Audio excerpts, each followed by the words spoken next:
In today's video, I'm going to teach you how to create reports for teams in Asana.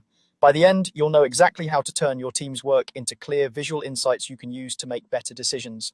First, open Asana and look to the left-hand sidebar. Find Reporting. This is your home base for analytics in Asana. It brings together dashboards and charts so you can quickly understand what's happening across your work. If you don't see reporting right away, make sure you're in the correct workspace or organization where your team's projects live.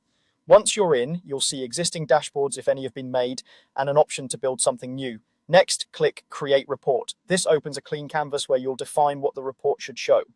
Think of this as setting the question you want the report to answer, whether that's tracking progress toward goals, understanding workload distribution, or spotting overdue tasks. The builder will guide you through the choices without requiring you to leave the page. Now, select the team or the projects you want to include.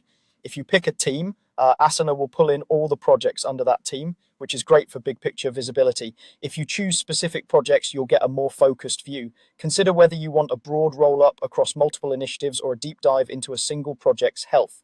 Keep your selection relevant to the decisions you need to make and avoid mixing unrelated projects, which can blur the insights. Finally, choose your chart types and apply filters. Bar charts work well for comparing categories like task status or owners. Line charts are ideal for trends over time, such as tasks completed each week.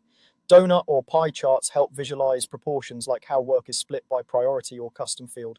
As you try different chart types, watch the preview update so you can see what communicates the data most clearly. Filters refine your results so the report tells a precise story. Common filters include assignee, due date, completion status, project section, tags, and custom fields. Narrow the time range to the period you're reviewing, like this month or this quarter. If you're monitoring workload, filter to tasks that are incomplete. If you're auditing delivery, focus on completed tasks and compare them by week. Small tweaks here can eliminate noise and highlight what matters. And that's it. Go to Reporting, click Create Report, choose the team or projects, then select the right charts and filters. With a few thoughtful choices, you'll have a clear, actionable view of your team's work in Asana.